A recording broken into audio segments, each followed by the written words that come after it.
Je crois qu'on peut dire, enfin Claire était avec moi, Marion était avec moi aussi à Revel, je crois qu'on peut dire que les gens étaient contents de se retrouver. On était une douzaine d'acteurs présents à Revel. On était sur la place publique, on a rencontré une cinquantaine de citoyens revellois. À partir de cette exposition, on débattait avec eux sur la place publique pour voir comment ils réagissaient. Et on a été, on peut le dire, assez touchés. On en a fait un petit film d'ailleurs qui vient d'être publié sur Facebook. Assez touché des réactions des gens, quoi.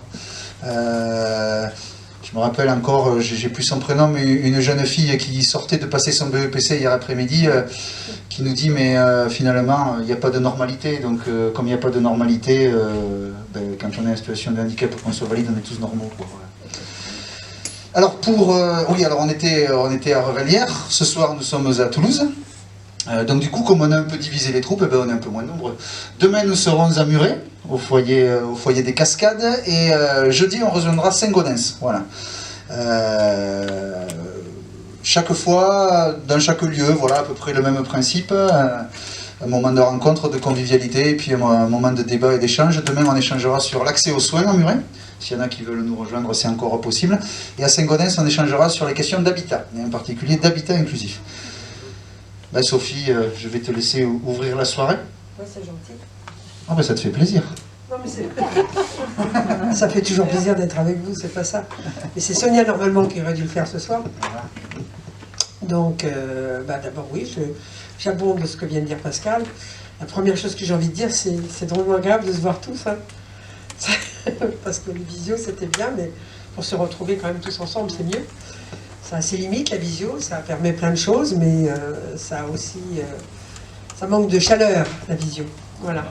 Donc, comme disait Pascal, cette année, on a donc fait un peu, en raison des contraintes sanitaires, une assemblée départementale sur tout le département. On ne fait pas les stades, mais on a un département qui est très haut. Donc quand même, ça fait faire quelques kilomètres, c'est plutôt bien. Je trouve que pour nous, c'est très important, parce que l'assemblée départementale, c'est le moment où les adhérents et les gens du mouvement, nous, vous, tous, on se rencontre. C'est important, ça nous permet de prendre un peu la température, de savoir comment vont les gens, quelles sont leurs préoccupations, de sentir la dynamique aussi des choses qui se passent. Et puis, au bout de 18 mois de crise sanitaire, on est tous un peu fatigués. On espère, enfin je suppose vous comme moi, que cette fois, enfin, on tient le bon bout et qu'on va voir arriver la fin. On l'espère. On fait tout ce qu'on peut, on agite les gris-gris, on croise les doigts, on se dit que peut-être on va finir par y arriver. Maintenant, je pense aussi que du coup, cette première petite sortie de crise fait que on revient vers les fondamentaux de l'association, c'est-à-dire est-ce que les gens ont pu rester autonomes, est-ce que les gens peuvent avoir de l'autonomie depuis le début de la crise, et puis comment se situent leurs revendications, où on en est. Vous voyez, ce soir, on avait invité le conseil départemental, qui ne viendra pas. On avait invité aussi la MDPH, qui ne viendra pas. À croire qu'ils n'ont rien à dire, tous ces gens-là, alors que nous, on a tellement de questions à leur poser, mais ils nous souhaitent un débat riche et fructueux. Sans eux, ça va être un petit peu compliqué, me semble-t-il, mais bon, on peut espérer qu'effectivement, nous, on a plein de choses à dire. Surtout qu'on a des choses à dire parce qu'il y a deux constats. Le premier, d'abord, je suppose que vous vous en êtes rendu compte, on vient de prendre une grande claque. C'est la déconjugalisation de l'AAH qui a été rejetée. C'est-à-dire qu'aujourd'hui, en 2021, en France, pays des droits de l'homme, qui a un compagnon ou une compagne titulaire de l'AAH a intérêt à ne pas gagner d'argent du tout. Parce que son compagnon, il n'aura aucun revenu. On nous met en dépendance totale. Ce qui est incroyable, c'est que ce pouvoir a décidé d'écarter cette déconjugalisation, alors que pour une fois, il y avait l'unanimité de toutes les oppositions qui étaient réunies pour dire que oui, c'était très archaïque le fait que l'AAH soit soumis au revenu du conjoint. Un peu, moi j'ai toujours que c'est comme si quand on était au chômage, ben, votre indemnité de chômage, elle se calcule en fonction de ce que votre compagnon ou votre compagne gagne. Si c'est quelqu'un de fortuné, vous n'avez aucune chance d'avoir la moindre indemnité de chômage. Est-ce qu'on trouverait ça normal? C'est pareil. Pour moi, c'est pareil. L'AAH, ce n'est pas un minimum social. C'est une indemnité de compensation parce qu'on ne peut pas travailler, ce qui n'a plus rien à voir. Ça, je pense que ça a été très très douloureux. Ça s'est décidé le 17 juin. Ça a été rejeté le 17 juin. Nous avons eu notre assemblée générale samedi dernier. L'association a décidé qu'elle continue à porter le combat parce que c'est quelque chose d'important. Et le 16 septembre, il va y avoir une grande journée d'action pour ça.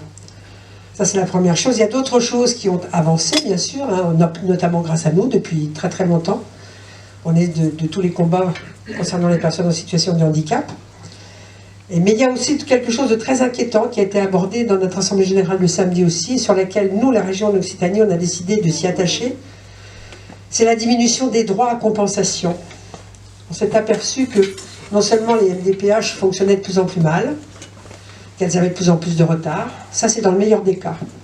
Dans le pire des cas, non seulement elles sont en retard, non seulement elles fonctionnent mal, mais en plus elles reprennent les droits. Quelqu'un qui avait une droit à compensation, je ne sais pas, je vais dire au hasard, de 6 heures par jour, il va se retrouver avec 2h30. L'explication qu'on va lui donner, c'est qu'on avait été trop généreux avant. Ah bon? Donc, et c'est général, c'est même plus que général, c'est organisé. Le premier qui l'a officialisé, c'est le département du Nord, qui a carrément annoncé qu'il mettait en place une commission chargée de récupérer de l'argent. Parce que, voyez-vous, nous coûtons cher, on coûte très cher, on coûte en gros 1,8% du budget d'un département. Il y a de quoi faut se relever la nuit pour ça, parce que c'est une catastrophe. Donc voilà, il y a des combats qui arrivent, des choses qui sont à mener.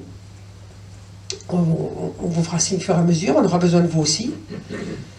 L'accès aux soins, on en a parlé, il y a des tas de choses comme ça qui s'organisent. Donc, pour l'Occitanie, on a décidé que d'ici 2023, on allait mettre l'accent sur la compensation, l'aide humaine.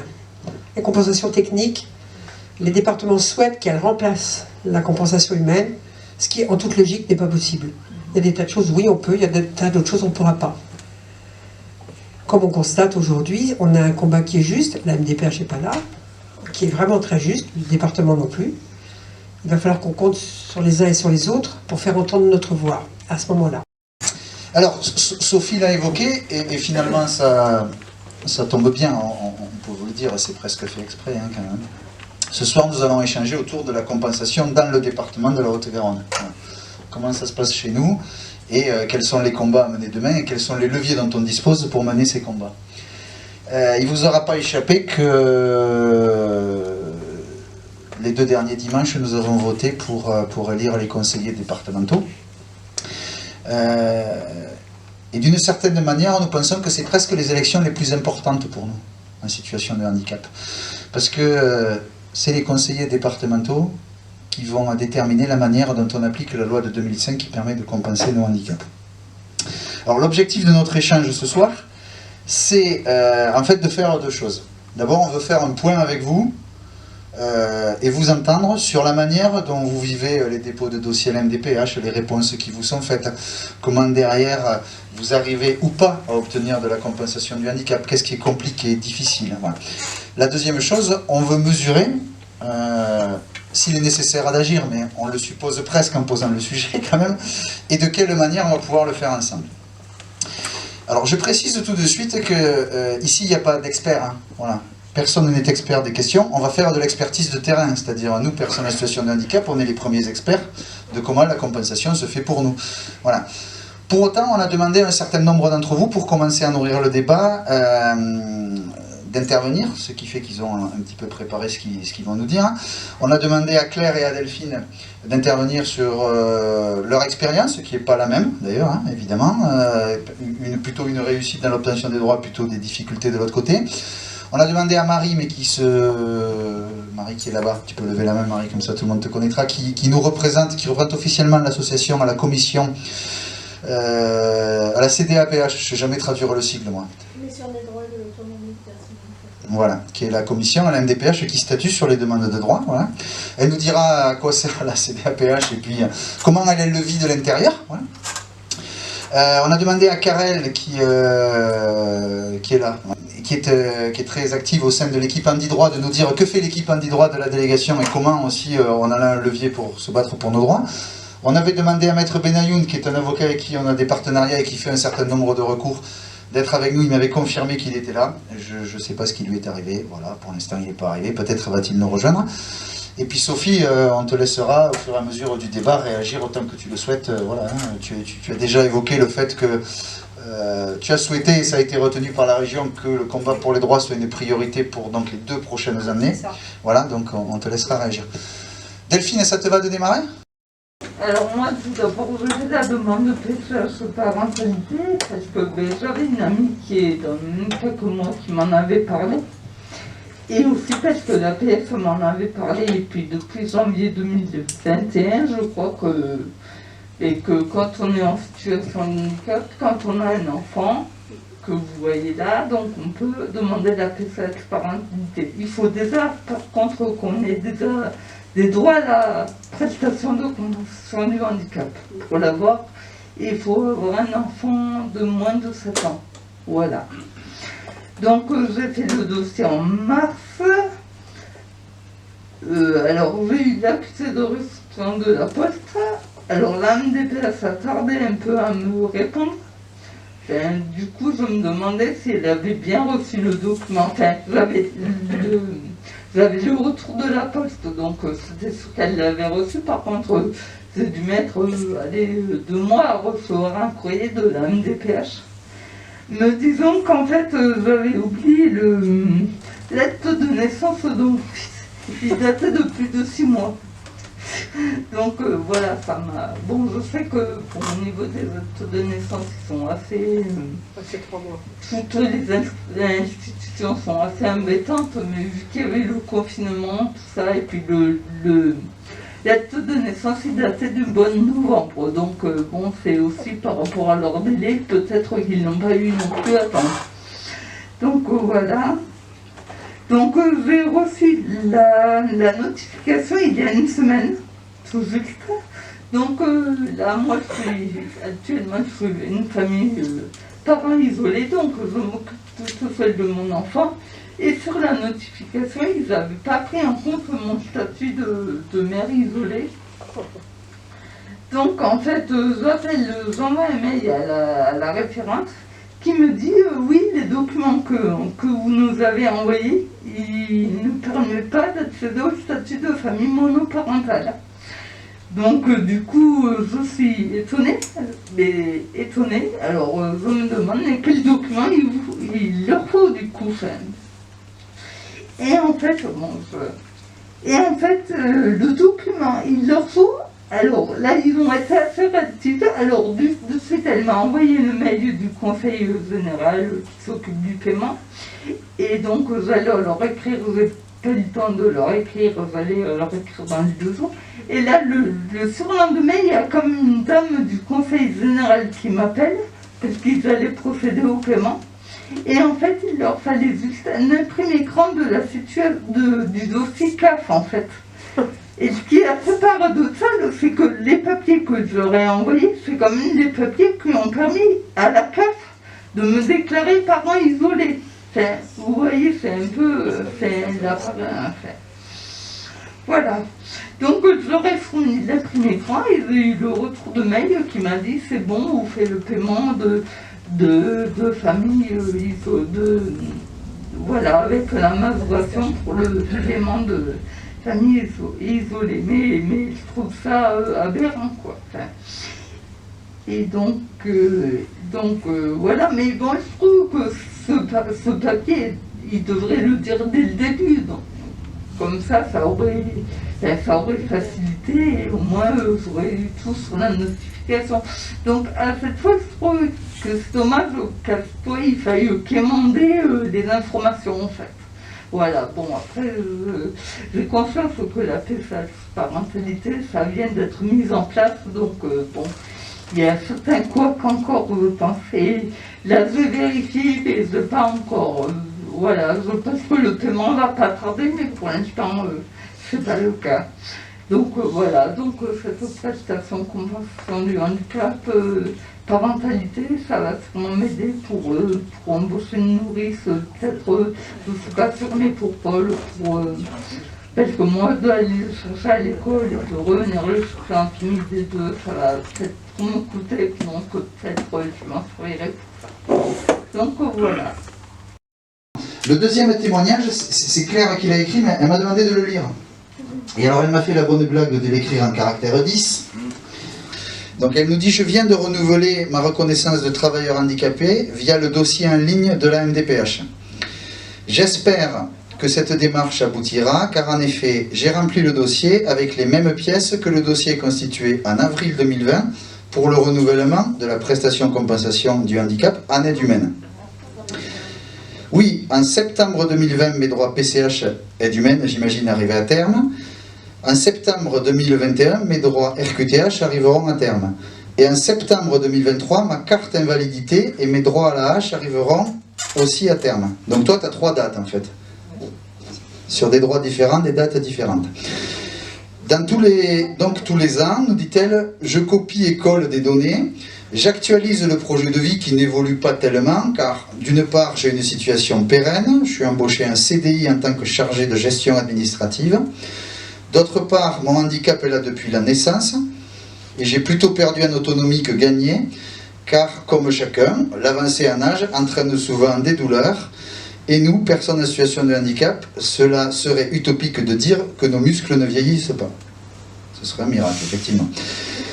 Dans le prochain projet de vie, je stipulerai que je souhaite l'obtention de mes droits à vie, ce qui est possible désormais par une loi qu'on a obtenue en mars 2020. Mais c'est triste de toujours quémander et se battre.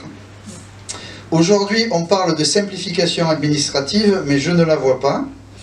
Le certificat médical est passé de 3 pages à 10 pages. Le remplissage du dossier en ligne n'est pas le même que le format papier.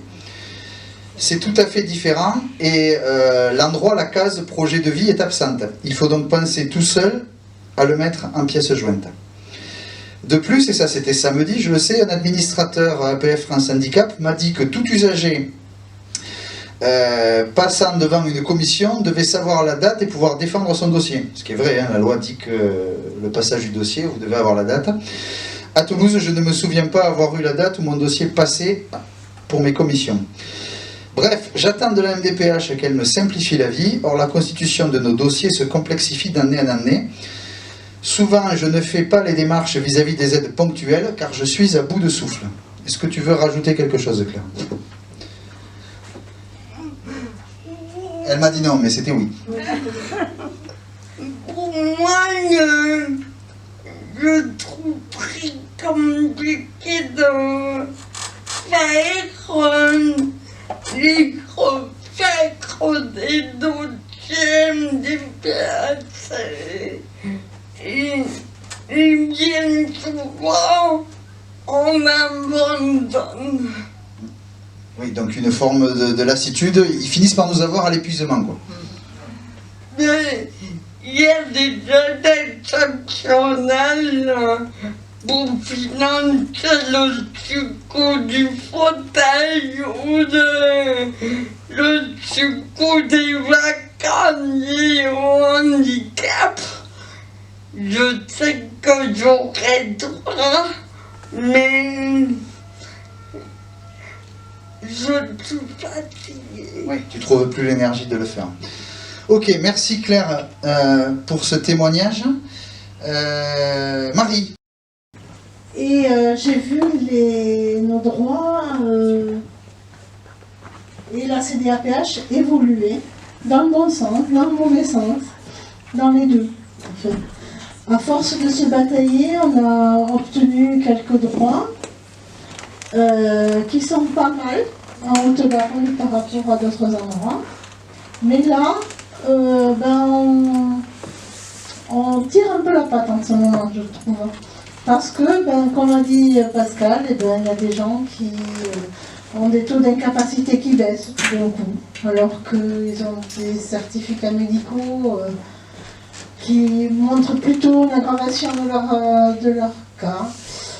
On a des PCH aussi aides humaines qui baissent, alors ça c'est régulier. Et donc quand les gens passent en CDA sur liste, ça nous on ne le voit pas. Parce que, je vais vous expliquer comment ça se passe. Par semaine, il y a à peu près 800 dossiers qui sont présentés en CDA PH, entre 400 et 800, ça dépend. Et sur ces 800 dossiers, on a une liste qui nous dit il y a 100 dossiers de AEH, il y en a 15 qui sont refusés, et les autres qui sont acceptés. Il y a tant de PCH aide humaine, tant d'acceptés, tant de refusés, etc. pour toutes les demandes. Donc cela, on ne les voit pas. Donc on vote en faisant confiance à l'équipe pluridisciplinaire qui a instruit le dossier.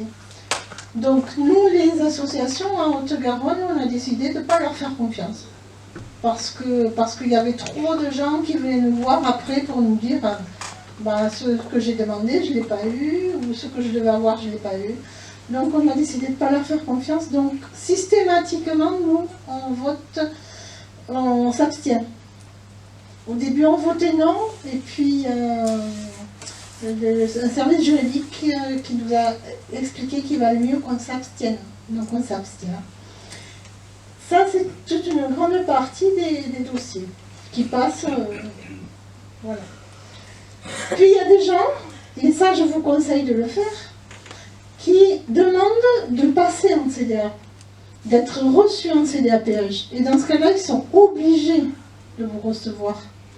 C'est-à-dire que si vous avez demandé d'être reçu en CDAPH et que vous recevez la notification comme quoi la CDAPH est passée et que vous avez obtenu tel droit, là il faut réagir de suite, puisque vous aviez demandé par écrit à passer en CDAPH. Comment ça se passe quand vous passez en CDAPH? Donc on est une assemblée, un peu comme ce soir, là, on est à peu près le même nombre. Et donc la personne est invitée, et la personne invitée vient, et elle dit, la question qui lui est posée par le président, c'est « Vous avez demandé à être reçu en CDAPH, qu'est-ce que vous avez à nous dire ?» Voilà, donc là il faut expliquer, argumenter sa demande. Voilà. Et puis après, les gens qui siègent dans CDAPH vous posent des questions. Et il faut faire attention aux questions, parce qu'il y a des questions pièges. Le conseil départemental, il va vous poser des questions pièges.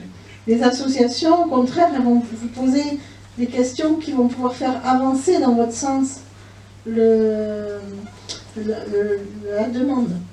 Donc il faut faire attention, très attention à ce qu'on répond à ces questions-là. Parce qu'après, nous, derrière, donc après, vous sortez de la salle et nous, on débat sur votre dossier, sur votre demande et sur ce que vous nous avez dit. Et là, si on a des éléments pour vous aider à obtenir vos droits, banco. Mais si vous êtes, si dans ce que vous avez dit, vous vous êtes cassé, ça arrive, on va avoir du mal à obtenir des droits tels que vous auriez eu, tels que vous auriez pu les avoir. Voilà. Donc en CDAPH, en fait, on se bataille tout le temps. Voilà. Puis après, peut-être tu auras des questions. Moi je te relance de suite une question. Delphine, pardon, j'ai perdu son prénom, on l'a évoqué tout à l'heure. C'est quoi le délai aujourd'hui entre le moment où on dépose son dossier et le moment où il est instruit en Haute-Garonne, sachant que le délai légal c'est 3 mois si ma mémoire est bonne. 4 mois, pardon. Le délai légal est 4 mois. Ouais. Et dans la vraie vie? Et dans la vraie vie, alors il y a des gens qui se sont passés en 2 mois là. C'est miraculeux, parce qu'on ne sait pas pourquoi, mais bon, voilà. Ils demandaient des droits qui mangeaient pas de pain, qui étaient sans argent derrière, donc c'est peut-être pour ça, on ne sait pas. Et sinon, ça tire plutôt vers les 8 mois. Donc pensez à renouveler vos dossiers très très à l'avance. Donc nous on est dans l'équipe Handi Droit en Haute-Garonne, on est 3 pour le moment. Il y a Delphine et il y a Didier qui n'a pas pu venir ce soir. Il y a quelqu'un qui nous a abandonnés là-bas. Et on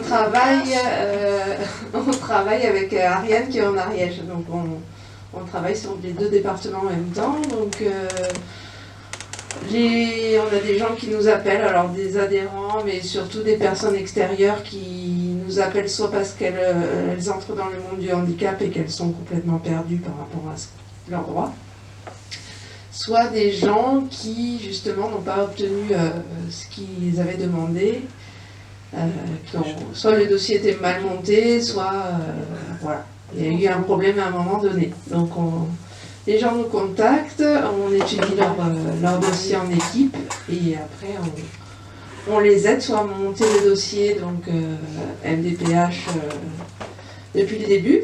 Donc ce qui est important, c'est d'une part le certificat médical, vérifier que toutes les cases ont été cochées, qu'il n'y a pas des incohérences au niveau de ce qu'a coché le médecin, parce qu'il y a des médecins qui font ça un petit peu rapidement et qui... Comme pour toi, Bruno. Voilà. Voilà, il y a des choses des fois incohérentes, donc on regarde ça de près, quitte à demander à la personne de retourner voir son médecin pour qu'il le corrige, parce que c'est surtout basé là-dessus. Et aussi le projet de vie. Donc ça, le projet de vie, c'est un petit texte où la personne raconte... Qui s'appelle maintenant Vie quotidienne, je crois, dans le nouveau dossier oui. DPH. Ah bon? Ah oui, c'est vrai. Ouais, bon. Donc la personne raconte ses difficultés au cours de la journée. En fait, j'ai besoin d'aide au moment du lever, au moment de la toilette, au moment de la préparation des repas. Voilà.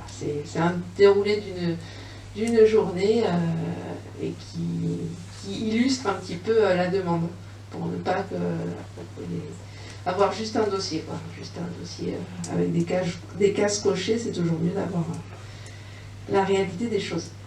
Voilà, on accompagne aussi les gens qui passent en CDAPH, on leur propose également de les accompagner parce que c'est un droit aussi pour la personne d'être accompagnée pendant la CDAPH. Donc c'est ce qu'a fait Ariane cet après-midi. Voilà, et on constate nous aussi en Haute-Garonne oui, ce que disait Marie, hein, un recul du nombre d'heures accordées, des choses un petit peu bizarres qui se passent en ce moment, c'est-à-dire que normalement, avant d'avoir une notification, vous recevez un PPC, une proposition de plan de compensation, qui vous dit, on vous propose d'avoir tant d'heures d'aide humaine, tant de sommes remboursées pour les aides techniques, des choses comme ça. Là, vous répondez que vous êtes d'accord ou pas d'accord. Si vous n'êtes pas d'accord, vous expliquez pourquoi. Et on doit normalement vous recevoir, si vous le demandez, vous recevoir un CDAPH. Et là, on a une personne qui a contesté, on lui a envoyé exactement le même PPC, avec le même nombre d'heures. Voilà, donc il y a eu un doublé, on ne sait pas trop pourquoi. Et donc là, on va l'accompagner pour... normalement, s'il est convoqué, on espère en CDAPH. Voilà, un petit peu ce qu'on fait. Donc n'hésitez pas à venir nous solliciter. La PCH parentalité a quelque chose de très particulier, c'est un forfait. C'est-à-dire qu'elle n'est pas calculée en fonction de votre handicap, c'est un forfait. C'est ce vers quoi visiblement veut tendre les conseils départementaux et l'État. C'est-à-dire payer des forfaits et non individualiser des PCH. Ce qui reviendrait à déterminer en fait comme une grille, hein, c'est comme celle de la CNSA, qui à ce moment-là ferait foi, sur laquelle on va plaquer les compensations. Ensuite, j'ai relevé que les dates de CDAPH, de passage en CDAPH, il y a des départements où elles sont connues, où on vous les indique, même si on vous dit de ne pas venir, même si on ne vous précise pas que vous pouvez venir, mais au moins on vous les donne. J'ai aussi relevé que il y a certaines, il faut le savoir, hein, il y a des gens qui parfois emménagent dans notre région et qui constatent, surpris, que oh, c'est incroyable, la compensation n'est pas la même ici. Il y a une inéquité territoriale complètement admise en France, c'est-à-dire qu'en fonction d'être handicapé dans la Creuse, dans le Nord ou en Haute-Garonne, vous ne serez pas indemnisé de la même façon avec le même type de handicap. Ce qui paraît complètement aberrant, mais qui est parfaitement admis par tout le monde. Il faut qu'on se batte aussi contre ça. Il y a une interprétation des textes, justement, qui est très très perverse, qui est très différente en fonction des conseils départementaux.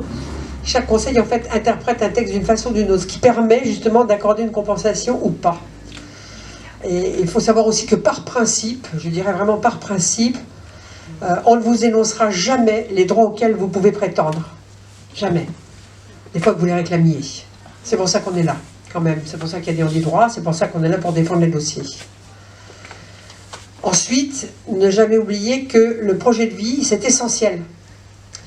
Or, dans la plupart des assistantes sociales, elles l'ignorent complètement.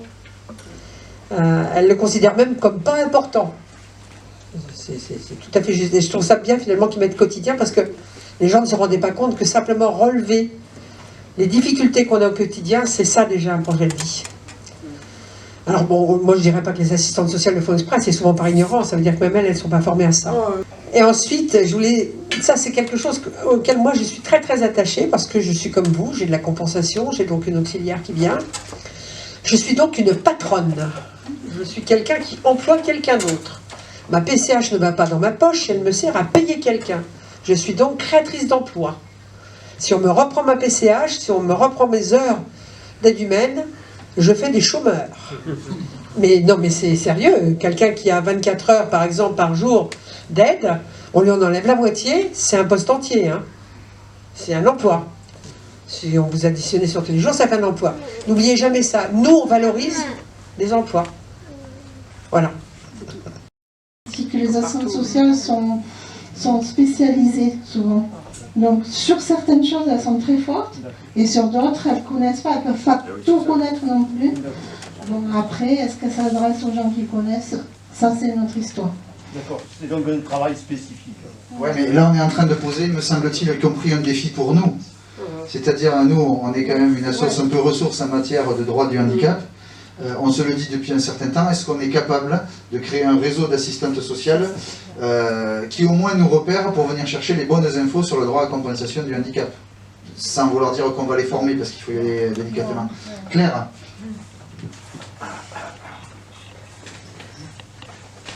Ce qu'on dit aujourd'hui, c'est que le droit des personnes handicapées, le droit pour les personnes handicapées est une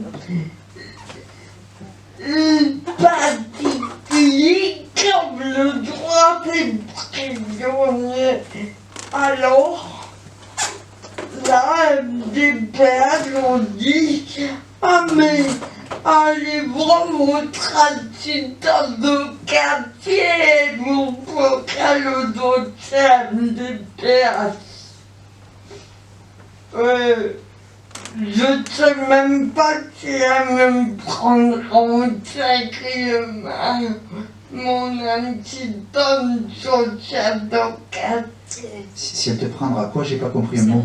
Au sérieux? C'est-à-dire, je ne sais même pas si ils me comprennent.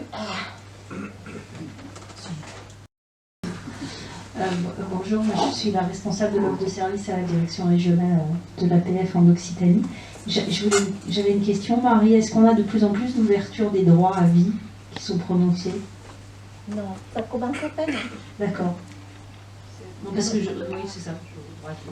Ça fait partie, à mon avis, aussi des axes qu'il faut qu'on mène, c'est-à-dire à chaque fois qu'on a une situation qui est à peu près stabilisée, que nous on le note clairement dans le dossier, qu'on veut que les droits soient ouverts à vie, pour éviter, comme Claire a dit, moi ma situation elle est stable, d'avoir en 2021 ça à faire, en 2022, en 2023, en 2025, et ainsi de suite, ça n'en finit jamais. Sur l'Occitanie, alors dans ce que tu dis, effectivement, ça reprend ce que disait Sophie, il y a une très grande disparité d'un département à l'autre. Isabelle Puech, qui est chef de projet, je ne sais pas si certains d'entre vous l'ont déjà rencontré, avait fait une enquête récemment.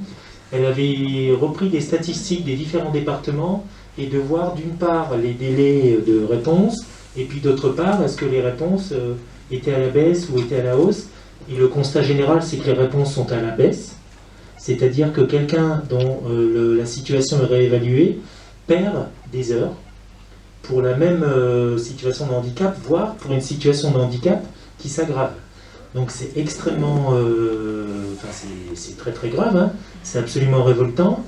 Il y a l'Aude où ça semble aller à peu près dans l'Aude, hein. Mais alors il y a des départements comme le Gard, par exemple, des départements comme le Tarn-et-Garonne, c'est catastrophique. Non, juste par rapport à l'Aude a des délais de réponse extrêmement performants. Court, oui. Des délais extrêmement performants de réponse. En revanche, ils accordent assez peu de droits. En gros, il vaut mieux être handicapé en Haute-Garonne que dans l'autre, quoi. Et alors peut-être, je ne sais pas si ça vous en avez déjà parlé, mais il y a un article dans Fairfax qui est sorti, enfin il y a 2 articles qui sont sortis la semaine dernière, et un des articles, peut-être que vous l'avez cité, non, indique que dans le Nord, donc dans le département du Nord, le conseil départemental a mis en place une équipe de choc, c'est-à-dire des fonctionnaires du département, dont l'objectif est moins 30% de PCH sur le département. Il faut que, dans les mois qui viennent, vous baissiez la dépense PCH de 30%. Donc ça veut dire qu'ils sont en train de réévaluer l'ensemble des dossiers qui ont eu une notification par la CDAPH, de PCH, de prestation de compensation, et ils ont l'objectif de baisser le nombre d'heures. Donc chaque dossier pratiquement se voit baisser le nombre d'heures, et s'ils n'atteignent pas les objectifs, en gros ils fonctionnent sur objectif. C'est-à-dire s'ils ne baissent pas les 30%, ils n'atteignent pas leurs objectifs. Ce qui est extrêmement catastrophique, et la peur qu'on a, c'est que ça s'étende de plus en plus sur l'ensemble du territoire. Il y a un exemple qui est en train de se donner dans le Nord, et ça, il faut absolument le remettre en cause, et il faut vraiment ne pas le tolérer. Il y a d'autres points, mais je ne vais peut-être pas rentrer plus dans le détail, parce que c'était sur la région. Donc, juste pour conclure, grande disparité d'un département à l'autre, et baisse générale, quand même, des heures accordées de PCH, enfin d'aide humaine. Pour revenir à ce que disait Claire tout à l'heure, effectivement, tant mieux quand il y a des gens qui ont un handicap qui régressent, c'est parfait. On n'est pas nombreux dans ce cas-là. C'est dommage, mais bon, on n'est pas nombreux, on aimerait bien. Donc effectivement, on nous fait refaire des dossiers régulièrement, alors qu'on sait très bien qu'il n'y a pas eu d'évolution favorable. Moi, je me pose la question, ça coûte de l'argent de faire travailler des gens sur des dossiers inutiles. Mais vraiment, ça coûte de l'argent. Donc il faudrait arrêter de faire ça. Ça, c'est la première chose. La deuxième chose, effectivement, cette loi du 6 mars 2020 permet d'avoir un accord à vie sur certaines compensations. Je suis fière de vous dire qu'en Occitanie, c'est la première région où il y a eu une prestation compensatrice de handicap et humaine à vie qui a été accordée, c'était en Lozère. Pour 24 heures sur 24. Je me suis toujours demandé, mais pourquoi on n'arrive pas à envoyer nos dossiers en version PDF Oui. Il y a un truc que je ne comprends pas en fait dans la dématérialisation qu'on pourrait déjà traiter en amont. Tout le monde ne peut pas le faire, mais on pourrait. Déjà, ça permettrait de gagner du temps. Ce qui a beaucoup embolisé la MDPH de Haute-Garonne quand même, c'est que quand le premier confinement se déclenche aussi, pendant 8 semaines, personne ne met les pieds à la MDPH. Il y a eu ça, c'est parce qu'il y avait... Faut quand même, il y avait même personne qui allait chercher le courrier quand même. C'est-à-dire que quand on les interpellait dessus, ils disaient oui, vous comprenez, c'est la crise sanitaire, on est tous confinés. Oui, mais on ne va pas tous mourir parce que vous ne voulez pas aller chercher un courrier et traiter les dossiers. Il leur a fallu près de 2 mois organiser le télétravail à la MDPH. On n'est peut-être pas très doux à l'APF, mais la semaine qui suivait le confinement, on faisait des réunions téléphoniques, on se parlait entre salariés, on se parlait avec les élus, on s'organisait pour appeler nos adhérents. Enfin, on avait trouvé des manières qui n'étaient peut-être pas les bonnes. Mais c'est pour ça que moi j'aurais souhaité que la MDPH et le CD soient là ce soir pour qu'on leur envoie ça. Moi j'ai encore dans ma boîte mail des messages que j'ai envoyés au vice-président du conseil départemental Alain Gabrielli, sur lesquels j'ai toujours pas de réponse. Voilà. Sur lesquels on lui signale quand même qu'il y a un gros problème. Oui. La seule réponse qu'on recevait automatique, c'est tous nos services sont actuellement mobilisés pour faire face à la situation. Ça nous faisait une belle réponse. Pardonnez-moi, c'était mon instant de colère. Élodie. Oui, bonjour. Bonjour, pour ceux qui me connaissent, j'ai fait un stage ici. Donc moi j'ai bénéficié de l'accompagnement, le dispositif d'accompagnement emploi accompagné. Voilà. Donc je voudrais savoir, il y en a qui ont fait des dossiers, j'entends il y en a qui ont fait des dossiers papier, qui les ont envoyés, d'autres qui ont testé la méthode peut-être dématérialisation mais qui n'est pas encore complètement aboutie. Est-ce que ça change le délai ? Est-ce qu'il y a un délai différent en fonction de l'envoi qui est donné ? Marie, tu as la réponse. Non. Non. Pas de test. Non. Merci d'être venu nous poser une question à laquelle on n'a pas la réponse. Merci Elodie. Le directeur de l'autonomie du conseil départemental avait souhaité se déplacer ce soir, mais comme il nous a quand même écrit qu'il espérait qu'on allait avoir des débats fructueux, on va lui répondre qu'on a des débats fructueux, on va aller le rencontrer dans la foulée. On va aller le rencontrer pour se parler entre quatre yeux. Moi, ce que j'entends dans cette première partie de nos échanges, quand même, c'est que on observe ici un espèce de décalage, un fossé, j'ai failli dire un gouffre, entre une MDPH qui a été créée. Le premier rôle des MDPH, c'est d'informer et d'accompagner les personnes en situation de handicap pour obtenir une compensation du handicap individualisée.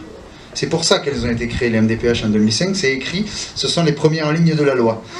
Mais dans la réalité, on se pose des questions sur des délais qui deviennent insupportables. Voilà. On se pose des questions sur la complexité administrative et de fait le très faible accompagnement qu'on a.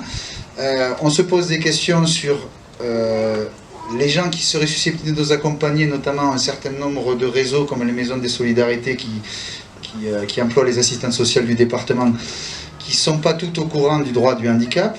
Et puis on a quelques questions à se poser sans doute à nous-mêmes sur la qualité des dossiers, parfois que l'on dépose aussi, hein, parce qu'on en voit quelques-uns des fois à travers un hydron, on se dit wow, bon courage à la CDAPH s'ils arrivent à décider quelque chose là-dessus. Donc il me semble que ça nous donne déjà des pistes de travail. À force de combat des associations, il me semble que l'Assemblée nationale avait validé le 6 mars 2020 le fait qu'on puisse demander nos droits à vie. Pourquoi? Parce qu'ils sont tout le temps en train de nous dire on est surchargé, on est surchargé, on est surchargé. Bon, il est probable que quelqu'un qui est tétraplégique, il va le rester, quoi. Moi, je veux bien que la science évolue très vite, je veux bien, mais je ne suis pas sûr de voir Pierre courir demain ni après-demain. Donc autant qu'on se dise, et qu'on dise à Pierre, et alors en plus la loi pour une fois a été bien faite, c'est-à-dire on peut avoir des droits à vie, mais si la situation s'aggravait, en raison de l'âge ou de l'évolution du handicap, on peut faire réviser ses droits à la hausse. La loi le permet. Voilà. Mais attention, pour l'instant, ce qu'on constate, c'est qu'en CDAPH, quand ils examinent les dossiers, ils ne se posent pas la question de savoir la situation de monsieur X ou madame Y, elle est suffisamment stable, on donne avis. Non, non. Ils regardent dans le dossier, si c'est demandé, alors ils statuent. Si c'est pas demandé, ils ne statuent pas. Hein, c'est comme ça, Marie, hein, que j'ai compris que vous fonctionniez pour l'instant. À peu près comme ça. Des fois, nous, on demande... Des fois, vous intervenez dessus, oui. Des fois, nous, on leur demande de le mettre à vie quand on voit que vraiment, dans ce qu'ils nous ont raconté ou dans ce qu'on a vu de la personne qui est venue, on le demande. Mais c'est vrai que si vous ne cochez pas la case demande à vie, ou non, je ne sais plus si c'est une case ou pas. Il n'y a pas de case à demander. Ouais, non, c'est pas une case, mais si vous dites pas, par exemple, dans votre projet de vie, dans votre vie quotidienne, pardon, vu votre pathologie, vu l'espérance que vous avez de guérir ou d'aller mieux, ben voilà, vous pouvez demander à voir la RH et la PCH à vie. Et donc j'ai eu une gangrène et on m'a amputé de la jambe gauche. Donc j'ai fait un certain nombre de demandes et pour l'instant c'est pas génial ce que j'ai obtenu. Un ensemble de dépenses estimées grosso modo à 16 000 € en 4 ans pour vie. J'ai eu des refus principalement sur l'achat d'un véhicule à mobibus comme vous avez peut-être formé les matrices pour des clous, ainsi que l'embrayage automatique pour pouvoir le conduire. Donc j'ai refus du MDPH, le conseil départemental également. Donc sur ces deux achats qui représentent 6 000 €, j'ai eu aucune aide. Et ils sont importants pour... Alors ma compagne m'a conduit, elle peut m'accompagner, mais moi-même je peux pas pour l'instant, ils ne financent pas non plus les cours d'auto-école avec Stop Auto-école qui est spécialisé dans cela. J'ai 600 € d'auto-école pour obtenir ça. Plus la visite au médecin pour l'agrément, la visite médicale qui est obligatoire, plus 36 € qui n'est pas remboursée par la sécurité sociale mais mutuelle. Ensuite, j'ai demandé une aide parce que j'ai deux auxiliaires de vie pour moi à raison de 8 heures par semaine. Donc depuis cette époque, et donc ça représente une dépense, je les paye 13 € net de l'heure. Ça représente une dépense charge complexe de 850 € par mois. Et là, je reçois 4 chèques solidarité pour un montant de 23,08 € du conseil départemental. Donc 23,08 €, c'est quand même pas grand-chose. Peut-être dans un restaurant, vous arrivez à pas prendre manger quelque chose. Bon. pour remplacer 850 € de financement des 2 auxiliaires de vie, donc pour 8 heures par semaine. Voilà un petit peu les difficultés. Je vous en passe d'autres. Le financement de la douche italienne a été à hauteur de 700 €, c'est plafonné. Et ensuite, ce qui m'inquiète, et là, les députés de la circonscription de Bury, donc Elisabeth Tupica, on prévoit déposer à l'Assemblée nationale un projet de loi. La déduction fiscale est plafonnée à 5 000 € pour 3 ans. Et moi, donc, je vous dis, j'en suis à 16 000 €, donc j'ai déduit la première année où j'ai commencé à l'équiper, tout y est passé, de la somme de 5 000 et tout ce qui est arrivé après, j'ai pas de déduction fiscale, donc ni l'achat de véhicules, l'embrayage automatique, le son protocole, et j'en passe et d'autres les meilleurs, parce que tous les aménagements à l'intérieur de la maison, mettre les placards à hauteur, etc., c'est un coût avec voilà. Ce qui est important, c'est que vous preniez le temps de discuter avec Karel et Delphine et qu'on regarde après sur le fond les dossiers, ce qu'on peut faire évoluer. Mais en tout état de cause, tout montre que quand on arrive dans le monde du handicap et qu'on n'a pas la connaissance fine de tout ce qui se passe aux différents étages, ben oui, j'imagine. Et en plus, c'est vrai, là où je me suis fait un témoignage extrêmement intéressant, le handicap, ça coûte cher. Le handicap, ça coûte cher. Moi, je dis aux gens, quand on part en vacances, nous, on ne peut pas prendre le petit hôtel au 3e étage à pied qui passe l'escalier en colimaçon. C'est plus cher. Forcément, tout ce qu'on fait, c'est plus cher. Et c'est ça qu'il faut qu'on dise tout le temps. C'est pas parce qu'on le veut, c'est pas parce qu'on a des goûts de luxe, c'est parce qu'on n'a pas le choix. J'ai envie de dire, pour parler clair, il faut aller au plus près des gens, sur le terrain, aller les rencontrer, leur dire, ça, on vous a répondu ça, mais si vous vous référez à la loi, vous avez droit à plus que ça, donc on va se battre avec vous. Il y a un vrai combat engagé. On va peut-être tourner cette page du premier dépôt du dossier. Ce qui m'intéresse dans la deuxième partie du débat, c'est qu'on se dise maintenant, bon, ben, on a posé notre dossier à la maison départementale, hein, et puis la maison départementale nous dit, ben voilà, non, vous n'avez pas droit à ça, vous n'avez pas droit à ça. Marie, je vais me tourner vers toi, parce que j'ai prévu de me tourner vers Maître Benayoun à cet instant-là, tu vois, et là je me sens un peu tout seul. Donc si tu le permets, je vais te nommer avocate. Non, je plaisante. Non, juste que tu nous dises quels sont les recours qui s'offrent à nous dans ce genre de situation. On n'est pas content de ce qui nous a été proposé, ou même s'il nous a rien été proposé, qu'est-ce qu'on peut faire? Alors, vous recevez la notification de la NDPH, vous n'êtes pas content. La première chose à faire, c'est le rapport. C'est en fait, on dit à la NDPH, on n'est pas content de ce que vous nous avez donné, de la notification que vous nous avez faite. Donc, on vous redemande d'étudier mon dossier pour remettre un autre avis. Bon. Et la MDPH, elle a 2 mois pour vous répondre. Une fois que ça c'est fait, alors je pense, mais là aussi on n'a pas de stats, enfin j'ai pas vu de stats, il n'y a pas grand chose, avec le rapport il n'y a pas grand chose qui change en fait. Avant le rapport, vous pouvez aussi demander la conciliation. Il y a des conciliateurs à la MDPH. Donc c'est des gens qui sont chargés d'étudier votre dossier, de vous entendre et d'entendre la MDPH et d'essayer de donner un avis. Ce n'est qu'un avis. C'est-à-dire que la MDPH n'est pas obligée de suivre l'avis du conciliateur. Voilà. Donc après le rapport, on va au tribunal. Si on n'est toujours pas d'accord, on va au tribunal.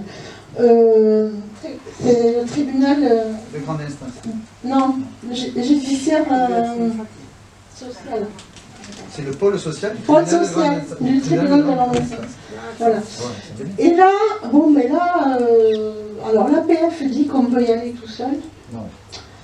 Ça fait sans avocat. Moi, je le conseille absolument pas. Ouais, allez-y avec un avocat parce que là, c'est du juridique pur et dur. Ils vont regarder la loi et voir si vous tombez dans les clous de la loi ou pas. C'est tout. Voilà. Je peux compléter un peu, quand vous faites un rapport, c'est bien d'apporter des nouvelles pièces, parce que sinon ils vont statuer la même chose qu'à la première étude.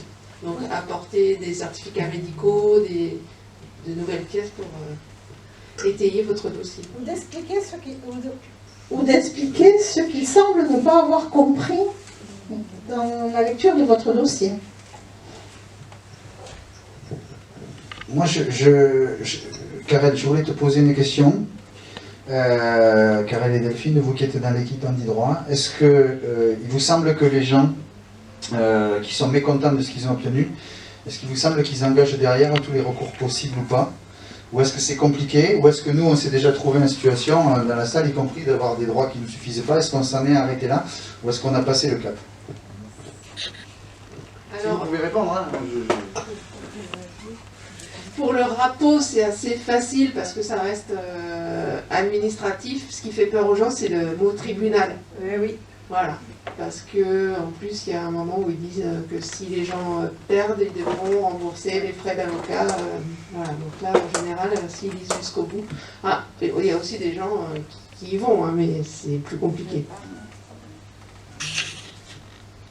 Non, mais c'est pas pour les gens qui nous disent qu'ils ont été au tribunal pour défendre leurs droits. Il y a toujours la notion de jugement, donc les gens ont peur de se faire juger finalement.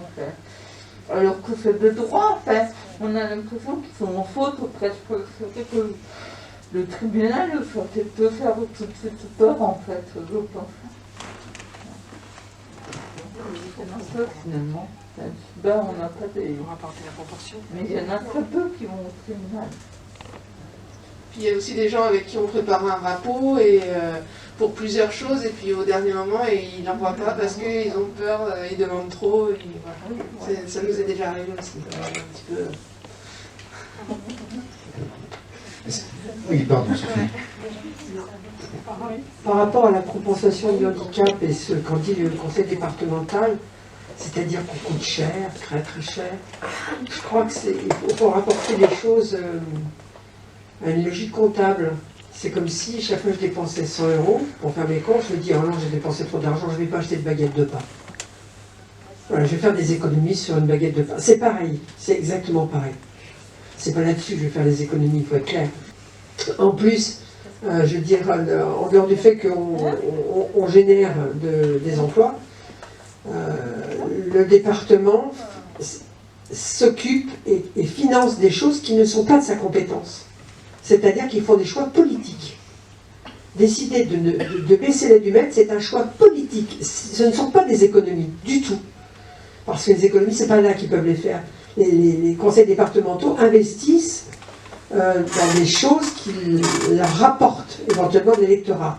En même temps, aux dernières élections, on a vu que leur électorat il est quand même très très clairsemé, voire de plus en plus clairsemé. Donc peut-être qu'ils doivent faire d'autres choix, finalement. Mais il ne faut pas oublier que c'est un choix, ce sont des choix politiques, il ne faut pas les exonérer, parce que la tendance, ça va être de dire, mais les départements ne sont pas assez aidés, il ne va pas y avoir assez d'argent, on ne leur donne pas assez de choses.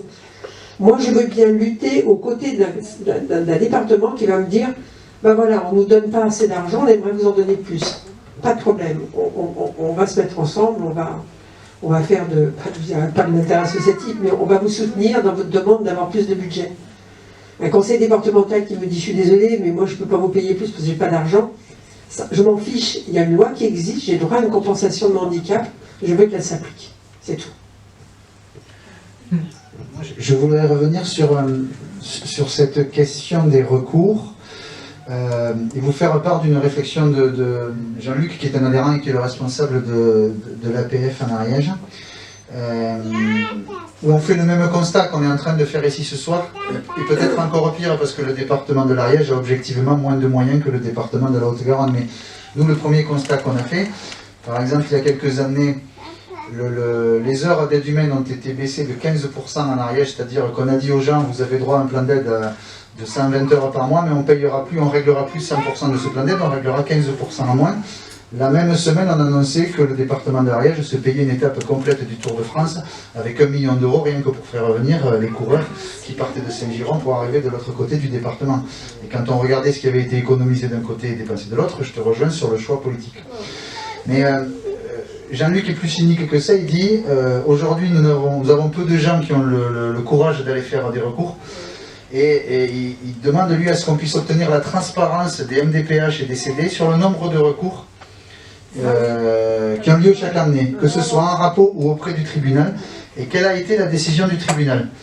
Et il le demande en disant la chose suivante, il dit « Moi, je suis membre de la CDAPH, je veux savoir si le travail que je fais toutes les semaines, il est bien fait ou il est mal fait.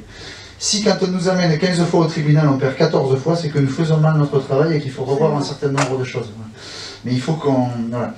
Et je pense aussi qu'on a tout un travail à faire. On avait essayé de l'engager avec Denis Benayoun, avec qui on a un partenariat. C'est pas notre avocat exclusif, hein, vous pouvez aller travailler avec l'avocat que vous voulez, mais à essayer de dédramatiser l'acte d'aller jusqu'en justice. Parce que chaque fois qu'on ne va pas jusqu'en justice, c'est le département qui a gagné. Hein. Je prends un exemple, cet après-midi, il y avait une dame qu'on accompagnait en recours sur l'Ariège. Voilà. A priori, on aurait gagné devant la CDAPH avec le simple rapport. Et on en discutait avec la collègue qui l'a accompagnée en Ariège, et moi je lui disais, mais tu sais, à mon avis, il y a 10 personnes qui se sont fait couper les droits, il y en a une qui a eu le courage de venir nous voir. On l'a accompagnée, on a probablement gagné, mais qui a vraiment gagné? Parce que le conseil départemental, sur les 9 autres, il a fait une belle économie. Donc il faut que... Enfin, voilà. Est-ce qu'il y en a qui ont déjà engagé des recours parmi vous? Vous avez un recours? Prêt d'assurance maladie. Pardon, c'est pour qu'on vous entende. J'ai un recours d'assurance maladie pour le refus de 3 prestations, une prothèse, une deuxième prothèse de jambe, et ensuite le pied articulé. Il y en a pour 1600 €. Donc aujourd'hui, le 26, finissait le recours amiable. Donc il faut que je fasse une procédure jeudi. Seulement pour l'avocat, c'est minimum 2 000 € pour engager le minimum. Ça peut finir à 3 ou 4 000 sans savoir si je vais gagner. Ah oui, 600 €. c'est pas grave. Et personne n'aide là, l'avocat. J'ai pas droit à l'aide juridique gratuite. Dernier point reste à mettre en évidence, mais en tout état de cause, moi je propose aussi qu'on ait une piste de réflexion. Je te donne la parole après, Elodie. Mais j'aurais voulu interroger Maître Benayoun, c'est un sujet que je ne maîtrise pas assez. Il est possible maintenant de faire des recours collectifs.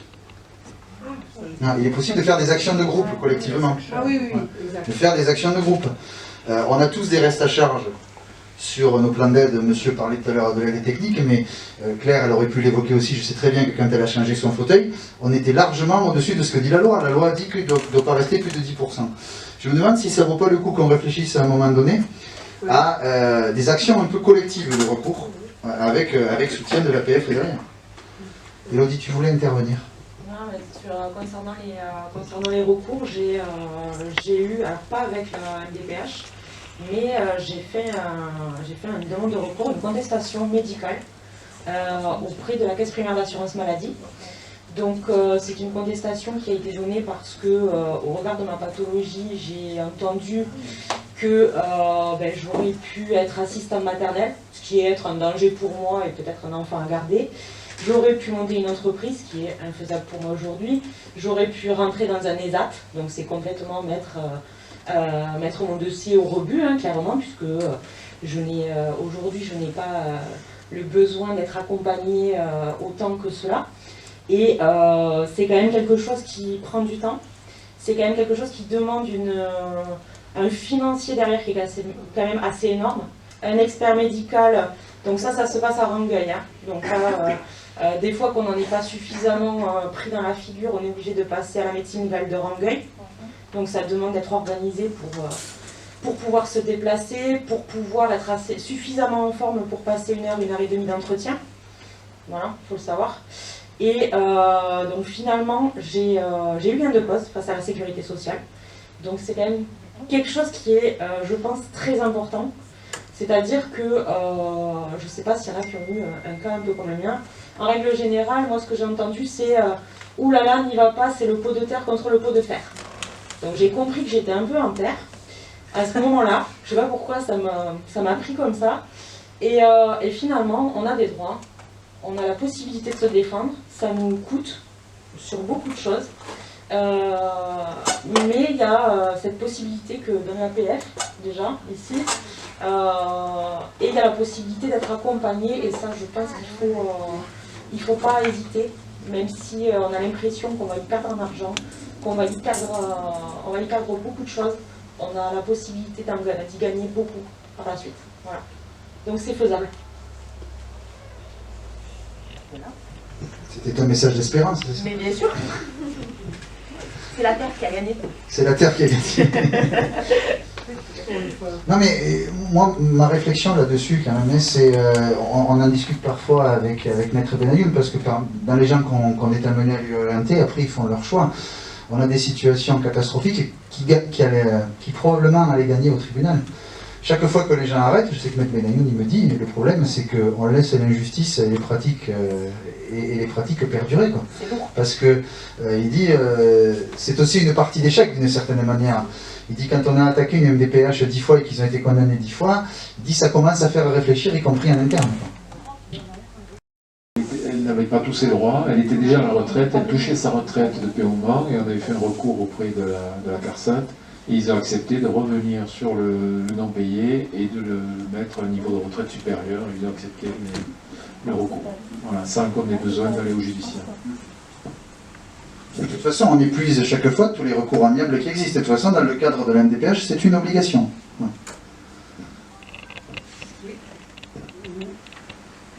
Juste pour dire que derrière les dossiers qui sont traités à la MDPH, à la CPA et au conseil départemental, je ne leur en veux pas forcément, ces gens-là ne voient pas qu'au bout des dossiers, il y a des êtres humains, avec des drames humains catastrophiques, avec des situations épouvantables. Eux, ils sont bien installés loin. Alors moi, je comprends qu'on soit parfois obligé d'avoir une distance pour statuer sur certaines choses. Maintenant, aujourd'hui, quand vous répondez à quelqu'un qui avait une aide humaine 12 heures par jour, qu'il n'en aura plus que 3, c'est un drame. Il faut que les gens se rendent compte quand même. C'est-à-dire que ceux qui ont pris cette décision vous regardent en face et vous disent « bah, mon gars, tu n'auras plus que 3 heures ». Et qu'ils le disent en face. Parce que je pense, alors, je vais être gentil, je pense qu'il y en a qui ne se rendent pas compte. Je pense que politiquement, il y en a qui s'en rendent parfaitement compte. Quand le département du Nord dit on doit faire 30% d'économie, c'est impossible qu'ils ne se rendent pas compte de ce que ça va provoquer. Donc, il faut aussi se montrer. C'est-à-dire, effectivement, aller expliquer. Alors, je sais bien, faire pleurer Margot, c'est pas forcément quelque chose de facile à faire ou d'évident. Mais à un moment, sans faire pleurer Margot, il faut leur dire, regardez-moi en face, moi, vous me supprimez des heures, je vais passer la moitié de mes journées couché ou sur mon fauteuil, parce que personne ne viendra me lever, personne ne viendra me sortir. Voilà. Mais j'avais envie de te poser une question. On a évoqué plein de pistes de solutions, quand tu as proposé, est-ce que tes collègues de la région ont accepté d'en faire une priorité? Est-ce que tu imaginais aussi que... enfin, je sais que tu as écrit à plusieurs reprises, il faudra sans doute qu'on monte aussi sur des actions plus importantes et plus fortes. Qu'est-ce que tu as en tête là? Peut-être rien. Oh, non, pas forcément grand-chose, mais moi j'irais bien pique-niquer à la MDPH. Me faire livrer une pizza, rester comme ça sans bouger, en disant moi je bouge pas tant que je suis pas sûr des dossiers qui passent, tant que les délais ne sont pas raccourcis, tant que... Voilà. Parce que je pense, quand je dis il faut qu'on nous voit vraiment, y compris là, me dire ça suffit. Alors, je sais, il y a des gens qui m'ont dit il faut peut-être aller au conseil départemental.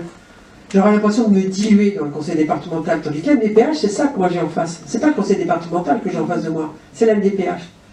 Je pense que si on allait prendre un abonnement pour aller régulièrement pique-niquer la MDPH, ça peut peut-être faire quelque chose. Je sais pas, en fait, il y a des choses comme ça à faire.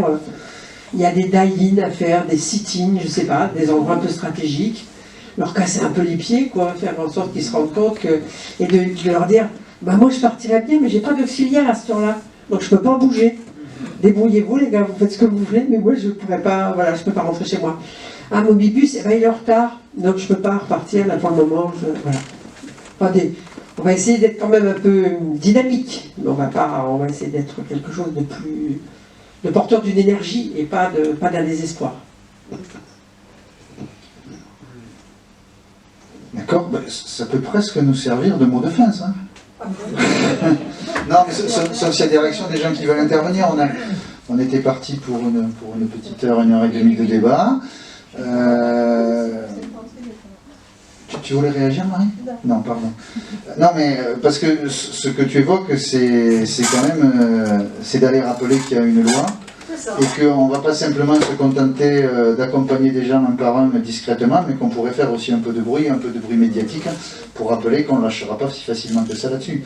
Je pense d'ailleurs, moi, sur le fond, que le grand rêve de nos politiques, c'est d'aligner la compensation du handicap sur la même compensation qu'ont les personnes âgées. C'est-à-dire quelque chose de beaucoup plus bas, des forfaits et des tout petits forfaits. C'est ça, maison d'autonomie. Mais déjà, on représente que 2% de budget. Ah, les personnes âgées sont beaucoup plus. Oui, les personnes âgées sont beaucoup plus nombreuses que nous. Ça, c'est une certitude. Des fois, on cumule. On peut cumuler. Non, mais le budget du conseil départemental, il dépend de... Même pas de... La PCH, c'est 2% du budget. On a entendu.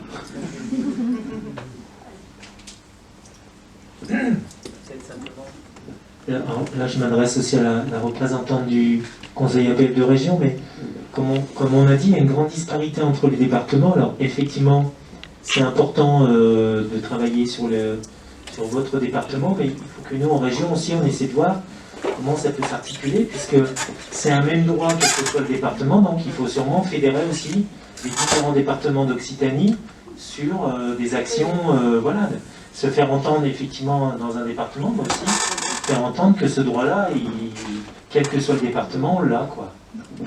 Je vais faire la transition là-dessus. Il se trouve que notre assemblée générale, donc, qui a eu lieu samedi, qui s'est déroulée sur toute la France, l'APF France Handicap au national, nous a demandé donc de choisir un défi. Elle a appelé ça comme ça, à relever pour les 2 années qui viennent.